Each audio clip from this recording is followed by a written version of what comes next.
Bonjour, vous écoutez Demain, le podcast de Lyon Positif.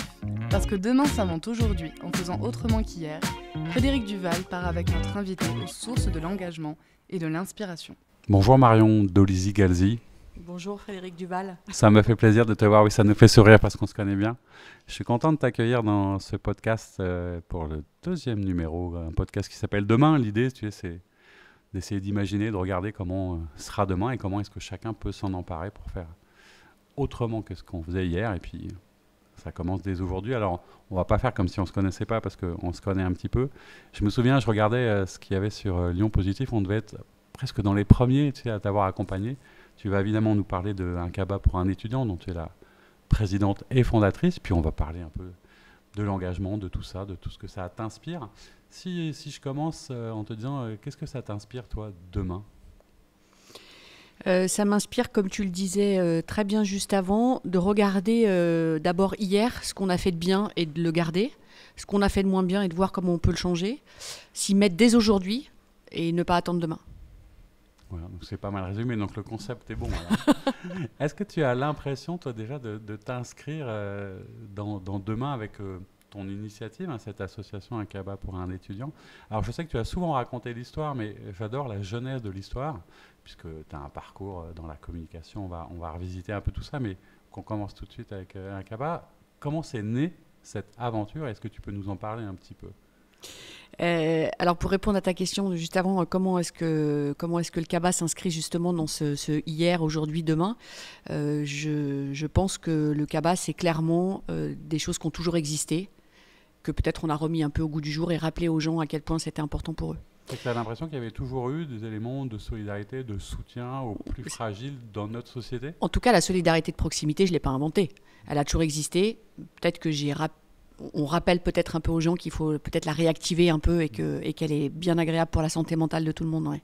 Tout à fait. Concrètement, pour ceux qui ne connaîtraient pas, ce qui n'est pas évident parce qu'on te voit pas mal aujourd'hui, mais raconte-nous un peu le concept. La genèse. Et la genèse. Donc la genèse, c'est début 2021, ça fait 1 an qu'on est en crise Covid, à la veille du 3e confinement, enfin quelques semaines avant le 3e confinement. Et ça fait plusieurs semaines qu'on voit dans les médias les étudiants qui font la queue dans les distributions alimentaires. Et là, la France réalise que la génération sacrifiée de cette crise, cette pandémie, c'est vraiment la jeunesse et notamment les étudiants, parce qu'ils n'ont plus de job étudiant, ils suivent leurs cours à distanciel, ils sont enfermés dans des chambres de 9 mètres carrés, ils n'ont plus d'économie pour ceux qu'on avait, ils n'ont plus rien à manger. On est clairement là-dedans. Et on passe de 500 000 étudiants en précarité à 1 million. Et je vois ça à la télévision, ça me bouleverse évidemment, comme plein de gens, mais ça ne me met pas particulièrement en marche à ce moment-là. Quelques jours après, le 3 février, je suis dans le Super U de mon quartier, et à l'époque j'habitais dans le centre-ville de Lyon, et je file à la caisse, et mon regard croise une jeune fille qui fait ses courses et qui calcule le montant des 3 achats qu'elle a à ses pieds dans son panier sur son téléphone portable. Je vois son écran, son addition. 0, au centime. Absolument, 0,10 plus 1,25. Non mais je me souviens des chiffres, c'est hallucinant. Et c'est assez furtif, et quand j'arrive à la caisse, elle calcule ses courses, et je la vois qui repose son paquet de sucre. J'arrive à la caisse, parce que tout ça est furtif, et à la caisse, je me dis, mais zut, j'aurais pu aller la voir, je repense à ces étudiants, j'aurais pu aller la voir, l'aborder, discuter avec elle, lui proposer discrètement de lui offrir ses courses. Il y a du monde derrière moi, je ne la retrouverai pas, je sors du magasin, et sur le chemin du retour, je me dis, ok, des comme elle, il doit y en avoir plein autour de chez moi, dans le 3e arrondissement de Lyon. Comment je fais pour les trouver? Parce qu'ils sont enfermés chez eux, ils ne sont pas dans les facs. Quand bien même j'en trouverai plein, je ne vais pas arriver à tous les aider, je ne suis quand même pas riche. Et puis il y a plein de gens qui ont envie qui ont vraiment envie de solidarité, qui ont envie d'aider en ce moment. Donc l'idéal, ça serait de faire du one-to-one, c'est-à-dire que je trouve des gens comme moi, que je mette en face des étudiants qui ont besoin d'aide, comme cette jeune fille, et puis que chacun vive son histoire pour créer de la solidarité de proximité. À l'époque, j'ai une agence de com, on fait beaucoup de digital, notamment des sites. Je me dis, je vais faire un formulaire en ligne, les gens vont venir s'inscrire et je vais les faire matcher par quartier. C'est comme ça que ça commence, on va en reparler, etc. Mais ce qui est intéressant, c'est aussi de se dire qu'est-ce qui tout d'un coup... Alors évidemment, c'est cette jeune femme, c'est la rencontre, c'est ce que ça t'inspire. On est à peu près de la même génération. Alors, tes enfants devaient être un tout petit peu plus jeunes, ils n'étaient pas encore étudiants à l'époque ou ils étaient si, déjà... l'une était étudiante déjà. Tu as pensé à eux un petit peu, ou tu les regardais, tu t'es dit ça pourrait être ma fille, c'est aussi ça qui t'a interpellé peut-être? Alors on me pose souvent la question, j'ai pas du tout le souvenir de ça. mais j'ai toujours été intéressée et soucieuse de la jeunesse. Donc voilà. Est-ce que si j'avais eu des enfants en bas âge, j'aurais peut-être pas eu cette idée? C'est possible, je peux pas te le dire. Non, C'était mais assez c'était de se dire, inconscient. voilà, il y avait peut-être une projection peut-être plus évidente et tu t'es dit, bah, elle a la chance d'être avec moi. Mais... Peut-être, en Ouais. tout cas, j'en ai pas le souvenir, mais c'est possible. Alors, si on regarde un peu ton parcours, parce que effectivement, la communication et le travail, c'est quelque chose qui a fait ta vie. Tu es une vraie lyonnaise, 100%. 100%. Qu'est-ce qui t'intéressait quand tu étais jeune? Pourquoi est-ce que tu t'es orienté vers la communication? Parce que c'est ton univers depuis toujours, en fait. Ouais. Qu'est-ce qui a fait que tu aies envie de faire ça? Le point commun, c'est le lien. C'est ce que la communication permet de créer comme lien. Alors, ça va être entre une marque et ses consommateurs, ça va être dans une entreprise avec ses collaborateurs. Il y a plein de possibilités. Je crois que c'est vraiment le lien, le point commun. Et du coup, c'est pas un hasard si j'ai fini par créer le Kaba. Il n'y a jamais de véritable hasard. Est-ce que tu as l'impression qu'on finit toujours par arriver à un endroit où on devait arriver quelque part? Oui, il y a une citation que j'utilise pas mal, pas pour le Kaba, mais pour d'autres choses en ce moment. Il y a Paul Éluard qui dit « Il n'y a jamais de hasard, il n'y a que des rendez-vous ». Et je crois que je n'ai jamais été autant à ma place, en tout cas à l'âge que j'ai et cette période de ma vie. Évidemment, à 30 ans, j'étais certainement une autre jeune femme. Enfin, pas si loin que ça, mais avec peut-être d'autres aspirations. On en parlait tout à l'heure, là, cette citation d'Aristote qui dit que là où vos talents rencontrent les besoins du monde, là est votre vocation. Et je la trouve assez... elle colle assez bien à la situation que quand j'ai eu l'idée du Kaba, ça correspondait à un virage de ma vie professionnelle. Peut-être que j'avais un peu moins envie de faire que de la communication. Et puis à une situation mondiale qui était quand même inédite. Voilà, donc forcément, ça fait émerger des choses inédites. Mais ça veut dire que voilà, il faut un certain temps pour arriver à trouver sa vocation ou avant c'était aussi une forme de vocation. Quand tu commences tes études, d'ailleurs, tu fais des études, je crois, Ouais, Lyon 1. business et marketing, ouais, Voilà. tout à fait. En DUT Tech Deco, avec une forte option marketing. Je sais que je vais être dans le développement, dans la communication. Oui, Et évidemment. tu commences à travailler très vite. C'était vraiment Je- un des objectifs, c'était d'être assez opérationnel tout de suite, quoi. Alors, je ne sais pas si c'était de l'objectif, c'est surtout que je suis une très très grosse travailleuse aujourd'hui. Ceux qui me connaissent bien le savent, je travaille beaucoup, voire je Mais ne fais c'était moins presque le que cas ça. avant, c'est ça que tu veux Et en dire. revanche, voilà, à l'école, c'était un tout petit peu moins ça.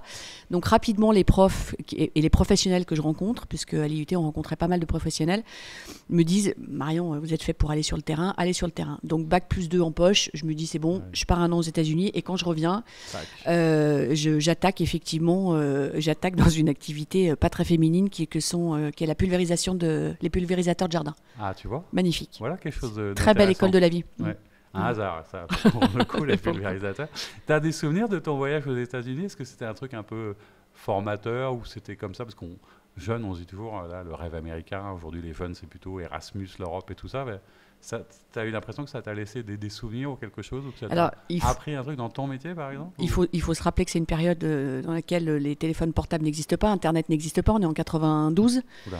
Euh, Il y a à peine des ordinateurs et tout, quoi. je pense qu'il y a beaucoup de tes auditeurs qui n'ont jamais connu cette époque, Non. qui n'étaient même pas nés. C'est bien, on peut témoigner que ça a existé. Ça a existé j'ai toujours été quelqu'un de très autonome, mais très indépendante et très entrepreneuse, dans le sens pas chef d'entreprise, mais d'entreprendre des projets, quels qu'ils soient.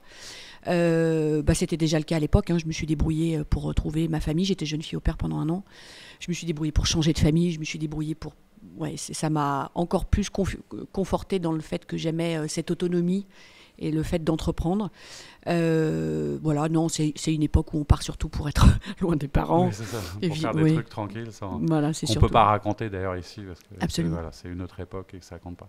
Donc tu reviens, tu te mets à travailler tout de suite. À l'époque, je me souviens pas ce qu'il y avait, par exemple, l'apprentissage qui existait un peu ou pas autant qu'aujourd'hui. Je le sens. Alors, je n'ai aucun souvenir de Ouais. ça. En tout cas, moi, à l'époque, ça faisait pas partie de mon spectre. Je n'y avais pas pensé. Non, je Direct. démarre tout de suite en CDD et après en CDI. Ouais. Donc tu travailles chez l'annonceur, comme on dit à un moment, Absolument. dans la com, le marketing, etc. À quel moment tu as envie d'entreprendre pour toi et de créer ta propre entreprise en fait? J'y pense en 2010, au moment où je crée en fait mon agence, juste avant, en me disant que je cherche un poste un peu hybride. Mes enfants à l'époque, j'en ai 2, ont 7 et 9 ans, me semble-t-il. Et j'ai quand même envie de leur consacrer un peu de temps. Je sais que je pourrais être dire comme dans une entreprise, mais que ça va me demander très probablement Trop de reporting, 60 des heures par trucs comme semaine. ça. Alors que pour autant, j'ai bossé largement un minimum ça, voire plus quand j'ai créé ma boîte, évidemment. Mais j'ai envie d'une certaine liberté intellectuelle aussi. et de mouvement. Et je me dis en fait que mon poste, je vais me le fabriquer. Donc j'ai créé mon agence, tout simplement. Tu n'hésites pas, ça ne te fait pas peur spécialement tu Pas te du sens tout, prête. ça fait très peur à mon père et à mes parents qui me disent mais tu es folle. Mais non. Ouais, depuis son rassuré. Alors, je me souviens qu'il y avait sur ton site internet de l'agence Planète, ça s'appelle Planète, ton agence. absolument. Il y avait sur ta carte de visite, il y avait marqué Wonder Boss. Tu te souviens pas de ça? Oui. Ouais. C'était quoi l'idée de la Wonder Boss? C'était l'agence un peu des super pouvoirs Ouais. sur le digital, sur la stratégie, sur la créativité. Et on avait tous les collaborateurs. Je n'étais pas la seule. Elle Wonder, tu te doutes bien. Ouais. Chaque collaborateur chaque freelance avait un personnage, était rattaché à un personnage avec ses cet super pouvoirs. univers Voilà, avec les on super était pouvoirs. l'agence des super pouvoirs, absolument. Mais avec un truc aussi que j'aimais bien, et peut-être que c'est quelque chose qui se perd aujourd'hui, mais je sais pas, tu me diras, tu disais souvent ça et on en parlait ensemble que voilà, on peut faire les choses sérieusement mais sans se prendre au sérieux. Comment Oui. est-ce qu'on garde dans le monde un peu d'aujourd'hui une forme de légèreté? Parce que c'est pas simple, on va continuer à cheminer dans le parcours, mais on voit que le monde il est quand même complexe. Comment est-ce qu'on fait pour ne pas se prendre au sérieux et pas tout prendre au sérieux en fait? Alors, ça demande de garder toujours la même rigueur et puis sans avoir dans le travail, dans les relations avec les autres et dans ce qu'on nous demande de délivrer, qu'on soit une entreprise ou une association, hein, j'y mets absolument le même sérieux et la même rigueur, tout en restant à sa juste place et tout en ne pensant pas qu'on fait mieux que les autres. On n'est que des colibris, on n'est qu'un élément du rouage. Chacun fait sa part. Exactement. D'autres peut-être un peu plus. Mais ça, c'est lié peut-être aux circonstances de la vie. Alors, est-ce que tu dirais aujourd'hui, du coup, par rapport à... Et on va revenir au Kaba, que tu es une femme engagée, ou est-ce que ça te gêne un peu parfois? Parce que tu as eu beaucoup, entre guillemets, de reconnaissance, de prix. L'association, ça prouve que c'était une nécessité, a été reconnue. Il y a encore beaucoup de travail, mais est-ce que ça t'a un peu perturbé, un peu gêné de tout d'un coup qu'on mette comme ça les coups de projecteur sur toi, ou tu te dis, bah, non, c'est bon pour la cause, et je vais mettre ma modestie de côté et puis faire avec, quoi. Bah, les deux, mon capitaine. Il y a des jours où c'est pas simple, mais en même temps, je sais que je suis aujourd'hui voilà, l'un des principaux porte-parole, même si j'invite mes collaborateurs, et certains le font régulièrement, notamment de répondre à des journalistes. Mais c'est vrai que je suis, ayant créé ce dispositif, Un peu l'ambassadrice habité, aujourd'hui. voilà, je suis aujourd'hui voilà, la principale ambassadrice. Il y a des jours, ça me gêne parce que quand on me dit on te voit beaucoup dans les médias, tout ça, c'est pas très simple. Comme tout le monde, je suis attaquée régulièrement par un petit syndrome de l'imposteur. Mais qu'est-ce qui m'arrive? Mais Qu'est-ce mon que je Dieu, fais là? et puis non, et puis ça sert la cause. Mais je sais que je suis aujourd'hui je ne veux pas dire la mieux placée parce que c'est pas le cas, mais je suis habitée par le sujet et très très investie par ce qu'on a créé tous ensemble. Donc ouais. Qu'est-ce que ça apporte à titre personnel d'ailleurs de s'engager? Parce qu'on cherche souvent un peu le moteur ou le levier de l'action. Qu'est-ce qui, toi, te touche le plus, ou qu'est-ce qui te nourrit quand il y a des doutes et des moments de doute? On en parlera, mais qu'est-ce qui à un moment te fait te dire, bon, allez, ça vaut quand même le coup? Bah, parce que ça a du sens, ce dispositif de parrainage solidaire de proximité, parce que je ne l'ai pas expliqué tout à l'heure, on a parlé du supermarché, mais donc c'est vraiment des parrains marraines qui soutiennent des étudiants. Donc nous, on fait se rencontrer des parrains marraines avec des étudiants en précarité.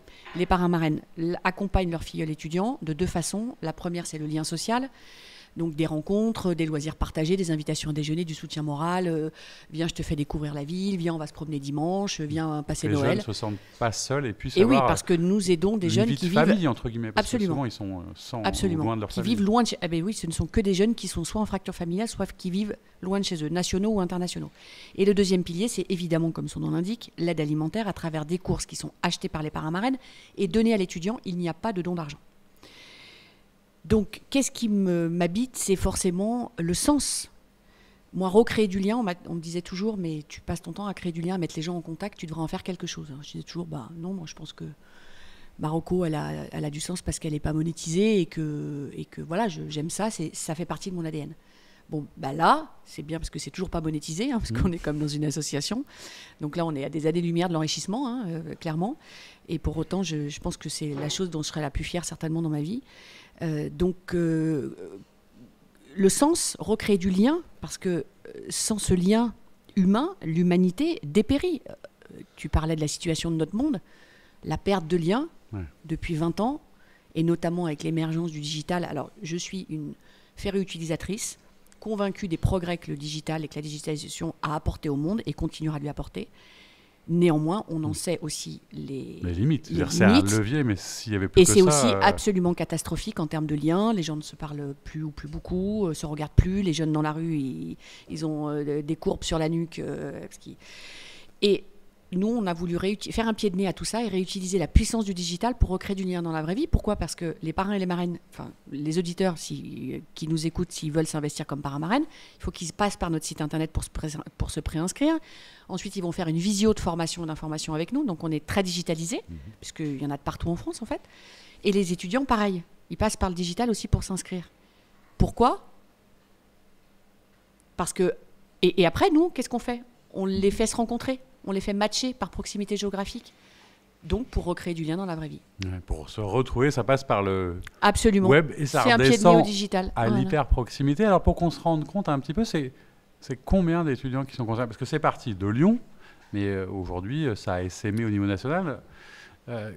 Aujourd'hui, tu sais estimer combien d'étudiants combien on a aidé sont suivis, ont été aidés, combien il y a de parrains et marraines, c'est quoi ? Aujourd'hui, donc là, l'heure où on se parle, nous sommes en février 2024 et on a déjà créé 6000 parrainages en 3 ans. Ça veut dire que 6000 fois, on a aidé un étudiant quelques mois ou plusieurs mois. Certains ont le même parrain depuis 3 ans. Certains parrains marraines en sont à leur 3e filleule. Et ça s'est répandu en fait très rapidement, puisque j'ai mis le site internet en ligne le 8 février 2021. Tout de suite, quelques semaines après, on a ouvert à la région Auvergne-Rhône-Alpes, puisqu'il n'y a pas de frontières finalement, puisque au départ, c'est digital. Et nous, notre rôle, c'est de les faire se rencontrer dans une ville, là où l'étudiant fait ses études et là où le parrain ou la marraine vit. Donc finalement, ça s'est répandu dans toute la France à partir du mois de mars, donc 1 mois et demi après. Et on a des parrainages dans plus de 50 villes en France. Et tu continues d'essaimer, et puis ça fait partie des besoins, on en reparlera sur la fin. Qu'est-ce que tu as eu l'impression d'apprendre ? Parce que tu étais vraiment dans la communication, mais il n'y a pas que de la communication. Quand on se retrouve comme ça, président d'une association, tu n'étais pas forcément au fait de tout ça, qu'est-ce que tu as appris, qu'est-ce que tu as découvert dans ce monde-là ? Est-ce que tu as l'impression d'avoir changé de vie ? Est-ce que c'est un prolongement, une reconversion, ou tu ne te poses pas cette question en vrai ? C'est quand même un changement de vie professionnelle. Néanmoins, oui, c'est un peu de tout ça en réalité. J'ai complètement appris un nouveau métier. J'ai réalisé, alors je le savais déjà un peu avant, mais là j'ai vraiment réalisé que l'associatif, c'est un métier. Ouais. Et qu'il aurait besoin cette professionnalisation aurait besoin d'être beaucoup plus valorisée. Des associations, beaucoup d'associations notamment comme la nôtre, ne peuvent pas fonctionner qu'avec des bénévoles. Ça n'est pas possible. Ce sont des jobs à temps plein. Oui, ça crée de l'emploi en plus, le monde associatif. Oui, aujourd'hui, on a 6 salariés dans l'association. Parfois, certains me disent « Ah bon, mais vous avez besoin de salariés, mais comment ça se fait ?» Je les invite à venir passer une journée avec nous. Oui, et voir ce qu'on fait. C'est énormément de travail. On a créé une plateforme digitale quand même pour nous permettre de faire de la géolocalisation, faire matcher les parrains. Quand on doit faire matcher des milliers d'étudiants et de parrains marraines, on ne fait pas ça avec un fichier Excel. C'est ce qu'on a fait les premiers jours, mais ça n'a pas duré très longtemps. Ça a été très limité. Absolument, absolument. Donc, j'ai appris énormément de choses. Ce qu'était que le mécénat. J'ai appris vraiment... j'ai découvert un univers qui est fait de plein d'aventures entrepreneuriales à impact, entrepreneuriales sociales, donc d'associations. J'appelle ça le métier d'assopreneur, moi. À ne pas mettre en concurrence avec entrepreneur. Non. La différence, c'est qu'il n'y a pas d'enrichissement personnel et c'est très bien. Mais c'est vraiment une aventure entrepreneuriale aussi. Donc c'est comme un prolongement, une nouvelle manière de faire et d'agir en fait concrètement. Avec plus d'impact, avec de l'impact pour le coup. Ouais, avec de l'efficacité. Est-ce que c'est un modèle un peu plus souple ou pas forcément le modèle associatif ? Parce qu'après on se dit, bah voilà, comment ça vit, de quoi ça vit, de quoi vit aujourd'hui l'association d'ailleurs ? L'association vit de mécénat de la part des entreprises, de dons des particuliers, de dons financiers en ligne, de mécénat financier, et puis d'un peu de subventions publiques également, mais c'est assez faible dans notre cas. Voilà, ça aujourd'hui. Et donc tu as des entreprises qui sont partenaires, c'est ça ? Absolument. Concrètement, qu'est-ce qu'elles viennent, qu'est-ce qu'elles te proposent, qu'est-ce qu'elles viennent chercher, ces entreprises qui ont décidé de t'accompagner ? Alors nous, on a besoin, comme je te le disais tout à l'heure, de trouver des parrains marraines partout en France, tout le temps, tous les jours, des nouveaux parrains marraines qui aident les étudiants. Donc évidemment, dans les entreprises, il y a des collaborateurs et ça va peut-être t'étonner, mais nos parrains marraines ne sont pas seulement des retraités, bien au contraire, on a de plus en plus d'actifs. On a un cœur d'âge, de tranche d'âge de parrains marraines entre 50 et 65 ans à peu près. Donc tu vois, il y a quand même pas mal d'actifs. Donc dans les entreprises, on va chercher des parrains marraines, évidemment. Dans les entreprises, on va chercher également du soutien financier, donc du mécénat financier et ou du mécénat de compétences également, parce qu'on a besoin. On peut aller chercher aussi du soutien matériel, ça peut être des prêts de salle, ça peut être des choses comme ça, pour des événements. Et nous, à l'inverse, on les aide aussi en leur proposant, dans le parrainage, des solutions de solidarité dans le cadre de leur RSE, qu'on amène au pied aussi de leurs collaborateurs, qui puissent s'engager pour aider la jeunesse. Ouais, pour raconter quelque chose d'assez concret, etc. Alors, tu me disais là, presque 6000, c'est ça, hein, jeunes qui ont été parrainés. C'est à la fois une formidable aventure et une vraie réussite. Est-ce qu'il n'y a pas un petit côté, entre guillemets, pas déprimant, mais parfois un peu frustrant? Parce qu'en fait, aujourd'hui, la demande, elle est non seulement toujours là, mais de plus en plus forte. Et comment est-ce qu'on fait pour gérer parfois peut-être l'impossibilité d'aider? En France, il y a 3 millions d'étudiants. Un étudiant sur 5 vit sous le seuil de pauvreté. Ça, ce sont des statistiques qui datent de 2016 de l'INSEE. Ça fait 600 000 étudiants. Si je sais compter, ouais. 600 000 étudiants. Il y a aujourd'hui, donc, ces étudiants, ils ont traversé la pandémie, donc la crise du Covid, perte de leur emploi, de leurs ressources, suivi de l'inflation. Depuis 2 ans, c'est assez catastrophique. D'ailleurs, ce ne sont pas les seuls à en souffrir. L'augmentation du coût de la vie et l'augmentation des loyers. C'est absolument terrible. Il y a un étudiant sur 3 qui saute des repas en France, faute de budget. D'accord ? On a tous les jours des cas, parce que tous les étudiants qui s'inscrivent chez nous, on les appelle. Si on n'arrive pas à les avoir au téléphone pour essayer de comprendre leur situation et notamment la gravité potentielle de leur situation et l'urgence, si on n'arrive pas à les avoir au téléphone, on ne pourra pas les parrainer.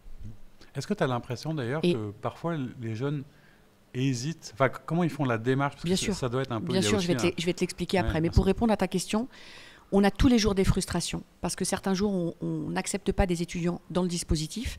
Par exemple, un étudiant qui n'a pas de logement fixe et qui va de canapé en canapé chez des copains, notamment sur certaines régions comme l'Île-de-France, on ne peut pas le prendre dans le dispositif. Pourquoi ?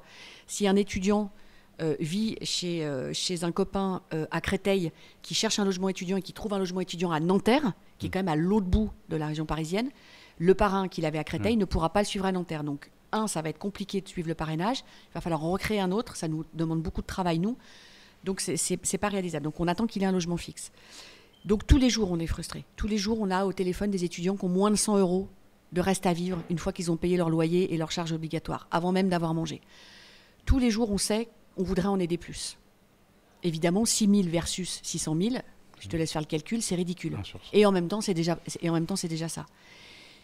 Tous les jours, on est frustrés, on travaille beaucoup dessus. Moi, j'essaye d'accompagner l'équipe, d'accepter qu'on fait de notre mieux. Et de se protéger peut-être aussi un peu parfois par rapport à des situations qui sont des situations aussi douloureuses, difficiles. Oui. Il y a des situations qui sont très difficiles et on en parle beaucoup, on les débriefe beaucoup avec l'équipe. Voilà, donc c'est vrai pas simple. Accompagner ou aider, c'est pas forcément simple. Et qu'est-ce qu'ils te racontent quand ils arrivent à... Parce que est-ce que tu as l'impression que, je te demandais justement, est-ce que eux, parfois, ils hésitent un peu à demander, ils ne savent pas faire. Et quand ils sont aidés, qu'est-ce qu'ils te racontent, eux, les étudiants, ce que ça leur procure? Et que te disent les parrains et les marraines? Parce que je sais que souvent, tu fais un peu des enquêtes pour savoir un peu qu'est-ce qu'ils ressentent, qu'est-ce qu'ils trouvent là-dedans. C'est quoi les principaux enseignements que tu vois dans ce don et ce partage des uns et des autres? Moi, j'ai créé ce dispositif avec un objectif, c'est d'aider les étudiants en précarité à tenir le coup dans leurs études, à la fois en termes d'alimentation, mais aussi en termes de santé mentale à travers ce fameux lien social.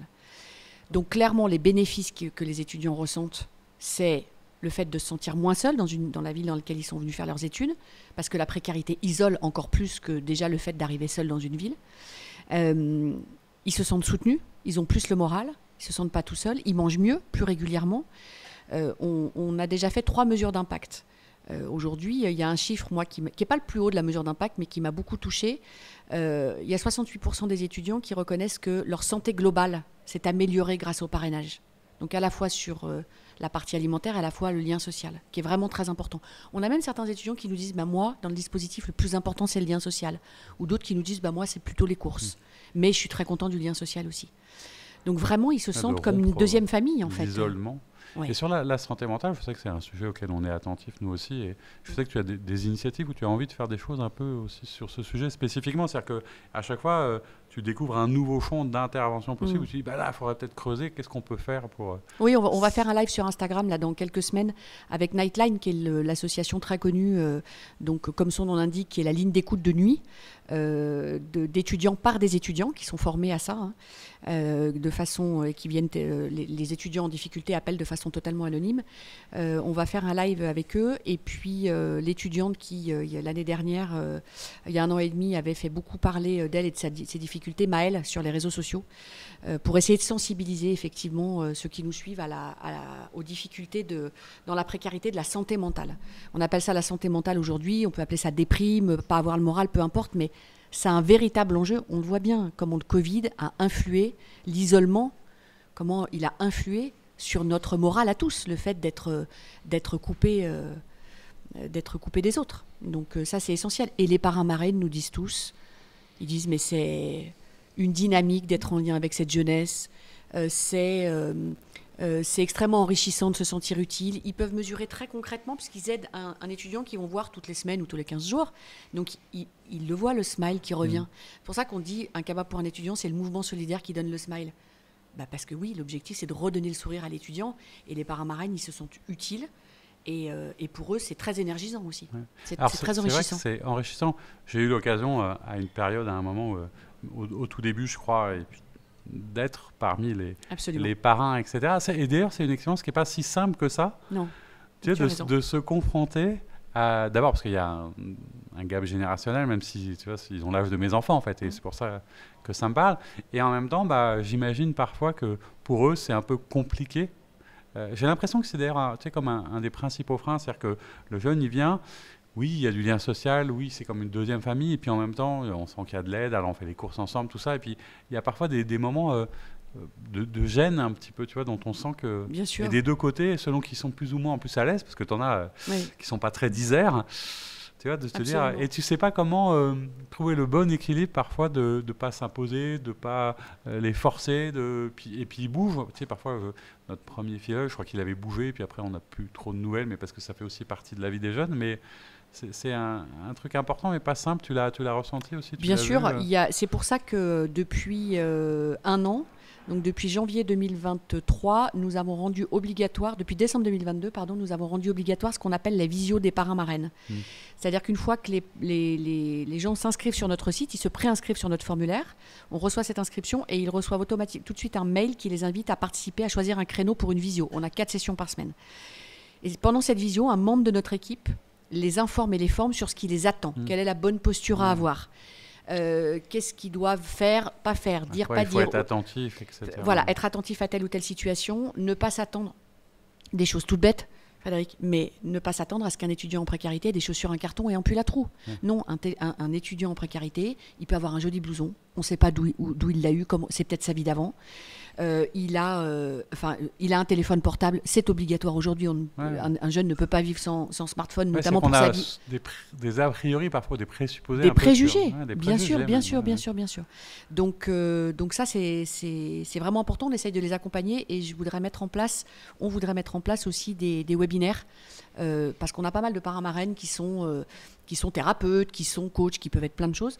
Et donc, pour dispenser un peu des contenus qui peuvent être intéressants pour les parrains marraines. Et parce qu'au début, on sait, et puis peut-être qu'au fur et à mesure des mois, le naturel reprend sa place et que les parrains marraines ne savent plus trop comment fonctionner. Et donc, on a besoin... Mais c'est ce que tu disais aussi sur l'engagement, c'est-à-dire le don, le bénévolat. Il y a aussi une nécessité de formation, de professionnalisme. C'est-à-dire que la bonne volonté ne suffit pas toujours. Elle ne suffit pas. Et la notion du don, la dette, je te laisse imaginer. Il peut y avoir effectivement des parrains marraines qui attendent comme un retour de quelque chose. Une certaine reconnaissance ou un certain type de comportement. On a une charte qui est très précise là-dessus, alors qui oblige chacune des deux parties à se comporter correctement. On explique bien aux parrains marraines qu'il n'y a pas de retour à attendre. Alors, je ne parle pas du respect, évidemment, qui est la base. Mais non, mais voilà. C'est tout un travail, tout un cheminement. Absolument. Alors, L'asso, on l'a vu, a bien grandi, continue d'avancer, tu as beaucoup structuré tout ça. Tu as connu la reconnaissance qui est ce qu'elle est, mais qui est intéressante, hein, dans des prix, etc. Est-ce que c'est important pour toi, dans l'écosystème, notamment lyonnais, d'avoir une forme de reconnaissance des prix? Est-ce que ça t'a permis plus de visibilité? Ah oui, pour moi, ça ne sert qu'un seul objectif, c'est la visibilité. Et plus on est connu, plus on va trouver des parrains marraines. La reconnaissance personnelle de recevoir un prix, non. Ouais. Mais est-ce que c'est pas un peu dur d'ailleurs, parce que je le vois, on navigue beaucoup dans cet univers-là. Tu sais, parfois, on voudrait aider un peu toutes les associations, et puis dans les prix, tu as une sorte de compète quand même entre associations. Alors tu dis, pourquoi celle-là, pourquoi machin, pourquoi moi et pas les autres? Est-ce que c'est pas un peu, ça crée pas parfois des mini-tensions où les gens le prennent comment? Je me dis toujours, comment est-ce qu'on fait? Je ne le ressens pas parce que je me suis plutôt... En plus, c'est pas moi qui reçois les prix, je n'en suis que la représentante, mais c'est l'association, c'est un cabas pour un étudiant, c'est le dispositif. Non, je n'ai pas remarqué de tension. Je pense notamment au prix Femina, qui est un prix national qu'on a reçu en janvier 2023. On était 17 associations en France. Et c'est effectivement, alors c'est pas du tout un prix auquel on a candidaté, hein, ce sont des gens qui nous ont inscrits à ce prix-là, donc c'est pas du tout nous. Non, j'ai senti beaucoup de bienveillance et peut-être qu'il y a un peu de concurrence. Je crois que, mais il y a plein d'autres façons. Hein. Il y a les prix, mais il y a énormément de choses à faire pour trouver de la visibilité. Voilà. Est-ce que ça aide, d'ailleurs, cette reconnaissance à peut-être mieux dialoguer, j'allais dire, avec les pouvoirs publics ou les collectivités locales, parce que quand on est comme ça dans l'engagement associatif et le bénévolat, on se dit on fait des choses. Mais il y a un petit côté un peu dur, c'est est-ce que l'État pourrait pas faire plus? Est-ce que les collectivités pourraient pas faire plus? Tu vois, est-ce que, sans tomber dans des polémiques, je vois où tu m'emmènes. À un moment, c'est de se dire, est-ce que c'est normal? Tu vois, je pense souvent au Resto du Cœur, parce que c'est vraiment, on se dit, putain, ça fait 40 ans, et comment est-ce qu'on fait qu'on est toujours là, et que c'était pas fait pour durer, tu vois. Donc, comment est-ce que tu vis ça? Est-ce que tu as l'impression que parfois, structurellement, le système est trop compliqué pour le faire bouger et qu'on peut faire des choses qu'à la marge, en fait? Alors, moi, je ne crois pas en l'État-providence. Donc, je pense que la société a sa part à faire. Et je pense que c'est ce qu'on fait. Néanmoins, je pense qu'il y a quand même un certain nombre de choses à revoir. On est un pays merveilleux dans lequel beaucoup d'étudiants internationaux peuvent venir faire leurs études. Peut-être que, et là, puisque c'est dans l'actualité, notamment la loi immigration, on n'a pas vraiment ouvert. Plutôt que de mettre du vernis sur un ongle cassé, il faudrait peut-être repartir, comprendre pourquoi est-ce que l'ongle est cassé, et notamment continuer d'accueillir des étudiants étrangers, donc de plein de pays du monde, parce que c'est aussi une vraie richesse pour notre pays. Mais peut-être en accueillir peut-être un petit peu moins, mais de les accueillir dans plus de dignité. Et ce qui nous éviterait après d'être obligés de sortir des lois immigration qui sont assez inhumaines. Voilà, donc moi je ne fais pas de politique aujourd'hui, je ne fais pas du tout de plaidoyer. Simplement, je pense qu'il y a des choses quand même qu'il faut remettre à plat. Parcoursup, c'est une super plateforme pour plein de choses, mais ça expédie, parce qu'il n'y a pas d'autre mot, des jeunes à travers toute la France pour aller faire des études parce qu'ils ne trouvent pas leur cursus ou qu'il n'y a plus de place dans leur ville. Sans parler du fait qu'on leur demande de plus en plus tôt, à 15 ans, de savoir un peu ce qu'ils veulent faire, etc. Oui, mais c'est encore un autre débat. Et qu'on pousse aujourd'hui, il y a un jeune sur deux qui fait des études. Dans les années 60, ils étaient 6%. Donc aujourd'hui, il y a de plus en plus de jeunes qui font des études. Il n'y a pas assez de cursus, notamment dans le public, pour tout le monde. Il n'y a pas assez de place pour tout le monde. Il y a de plus en plus d'écoles privées qui se développent, qui coûtent très cher. Et quand on est obligé d'aller faire ses études dans une autre ville parce qu'on vous dit qu'il faut faire un bac+5, attention, je suis pour l'éducation, je ne suis pas en train de dire que les jeunes ne doivent pas faire d'études. Mais peut-être qu'on crée aussi un peu notre propre précarité en France. Est-ce que aujourd'hui, donc tu es arrivé un peu, je vais dire, à un palier, tu es accompagné, je crois, par la Fondation Émergence aujourd'hui. Oui. Qu'est-ce que ça t'apporte? Est-ce que justement, entre associations, on parlait parfois un peu de compète, mais est-ce qu'il y a aussi une solidarité, un partage? Qu'est-ce que ça fait d'être accompagné? Et quelles sont les prochaines étapes du développement de ton association? Alors, je viens de terminer la semaine dernière mon parrainage avec Émergence, absolument. J'ai été accompagnée par deux personnes formidables que sont Claire Bléton-Martin, qui a créé l'Année Lumière. L'Année Lumière, ouais. Absolument. Et puis Richard Juan, qui est avocat. Et ce que ça m'a apporté, c'est énormément de soutien, de bienveillance, d'apprentissage. Il n'y a pas du tout de compétition entre les associations. Au contraire, j'ai découvert... Il y a énormément d'entraide entre nous. Je fais même partie d'un groupe de co-développement avec plusieurs autres associations, donc ça c'est vraiment génial. Le parrainage est terminé, mais je peux continuer de bénéficier de toutes les formations et de toutes plein de choses au sein d'Émergence. C'est vraiment un modèle extraordinaire, Émergence. D'autant plus qu'on est accompagné par des professionnels, donc des gens en activité, parfois sur des activités très différentes. Par exemple, Richard Juan, il est avocat. il n'est pas avocat dans une spécialité qui concernait des besoins que je pouvais avoir. En revanche, il m'a beaucoup aidé sur la structuration, sur la discipline à garder dans la structuration. Donc vraiment, j'ai une infinie reconnaissance vis-à-vis d'Emergence. Je participe régulièrement à ce qu'ils proposent parce que c'est toujours extrêmement riche d'enseignement. Donc vraiment, ça, s'il y a des entreprises qui nous écoutent et qui veulent aller proposer leur soutien en tant que parrain-marraine à travers leurs collaborateurs Emergence, qu'ils y aillent. Ah oui, vraiment. Alors, tu y rencontres du coup des personnes qui t'aident de l'entraide, etc. Et est-ce qu'il y a aussi des personnes qui t'inspirent ou des modèles? Toi, est-ce que tu as eu à un moment un modèle, une inspiration particulière, quelqu'un dont tu t'es dit, tiens, j'ai envie de la suivre, de le suivre parce que ça m'inspire? Ou...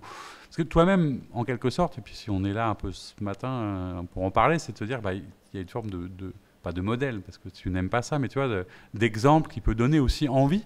Est-ce que toi, tu as eu ça à un moment de personnes qui t'ont inspiré plus que d'autres? Je suis naturellement toujours très inspirée par les gens qui ne s'arrêtent pas face aux obstacles. Voilà, donc ça, moi, quand je suis face à un mur, plutôt que de continuer à me taper la tête, je le contourne ou je l'enjambe. C'est plus dur à enjamber, mais... et donc, voilà, alors évidemment, des femmes, tu vas me dire, sont des marronniers, c'est assez bateau, mais n'empêche que c'est pas pour rien. Des femmes comme Simone Veil, comme Michelle Obama, elles sont extrêmement inspirantes. Ce sont des femmes avec des tempéraments très marqués, qui n'ont pas lâché le morceau. Et à chaque fois pour des causes qui ont fait bouger notre monde. Voilà, donc oui, ce sont des modèles comme ça. Et en général, de façon générale, les entrepreneurs m'inspirent beaucoup parce qu'ils font. Moi, je suis une faiseuse et j'aime faire. D'ailleurs, c'est ce que je fais avec un cabas pour un étudiant. Donc, je suis toujours inspirée par ceux qui font, plus que par ceux qui parlent. Quelles sont les grandes étapes à venir alors dans le développement d'un cabas? On parlait de santé mentale, on parlait de ces sujets, on parlait de l'essaimage. Je veux dire, aujourd'hui, ce qu'il faut bien comprendre, c'est que c'est un peu partout en France. Qu'est-ce que tu as comme besoin, comme envie particulière pour t'aider et t'accompagner dans ton développement aujourd'hui? Alors, nous avons des parrainages, effectivement, dans plus de 50 villes en France. Ça, c'est réel. Mais nous n'avons pas d'équipe dans 50 villes en France. Notre siège est à Lyon. Nous venons d'ouvrir en janvier et en février une première antenne à Grenoble et une deuxième antenne à Clermont-Ferrand. Et là, nous allons ouvrir en mars l'antenne de Paris-Île-de-France. Pourquoi nous avons... Et on a bien sûr l'antenne de Lyon. Donc j'ai recruté quelqu'un pour Lyon, parce que finalement, au siège, on finissait par faire que du national et beaucoup moins développer Lyon. Pourquoi est-ce qu'on a besoin d'antennes et de gens? Parce qu'on a besoin de gens sur le terrain qui sont locaux pour trouver des parrains-marraines. Nous, quand on est au siège, quand on a besoin de trouver des parrains-marraines à Limoges, à Dijon, à Paris ou à Marseille, on peut faire de la communication, on peut faire des médias, mais si on n'a pas des gens sur place pour aller rencontrer des entreprises, convaincre des collectivités, etc., et nous faire connaître sur le territoire, ça ne marche pas au bout d'un moment. Ça marche au moins. Donc là, on a des super équipes bénévoles sur Grenoble et Clermont. À terme, nous allons recruter des collaborateurs pour piloter ces villes avec Saint-Étienne et Chambéry en plus. Et puis Paris, bien évidemment. Là, on est en phase finale de recrutement. Donc on a vraiment besoin d'avoir des équipes sur place pour développer, pour pouvoir aider plus d'étudiants en trouvant plus de parrains-marraines. Et puis bien évidemment, des soutiens partenaires. Oui, donc ça passe aussi par des financements. Un petit peu, si. Alors voilà. sur l'essaimage sur la région Rhône-Alpes pour Clermont, Saint-Étienne, Grenoble et Chambéry, figure-toi que nous avons été aidés par la DRETS. Nous sommes aidés par la DRETS Aura et par la DETS également de l'Isère et de la Loire. Et puis par des entreprises mécènes également pour les autres territoires, notamment la Fondation Carrefour sur l'ouverture des antennes qui nous a beaucoup aidé l'année dernière. Et donc c'est maintenant qu'on essaime. Donc, et on va continuer d'ouvrir quelques antennes. Alors on va y aller doucement parce que ça demande quand même beaucoup de travail. Parfois il y a aussi, y compris des crises de croissance quand on veut aller trop vite et faire trop d'un coup. Est-ce que globalement on pourrait dire que tu restes optimiste face à la situation qu'on connaît? Est-ce que le fait d'avancer, le fait d'être dans l'action t'aide à regarder le monde quand même de manière un peu positive? Tu sais que c'est un peu aussi notre créneau. Comment est-ce qu'on fait? D'ailleurs, qu'est-ce que c'est qu'être positif, tu vois, pour toi? Alors, je crois que si j'étais pas optimiste, j'arrêterais, parce que évidemment, je me doute bien que malheureusement, comme les Restos du Cœur, un cabas pour un étudiant risque d'exister encore dans de nombreuses années. Mais j'aimerais que ce ne soit pas le cas. Je reste optimiste sur la nature humaine et sur l'envie des citoyens. Alors, je parle des Français, mais tu sais, on a des demandes de plein de pays étrangers. D'accord. Quand même, il faut le savoir. Tu trouves que le modèle est hyper intéressant? Qui nous disent, mais venez faire ça chez nous. Et je suis très optimiste sur la nature humaine.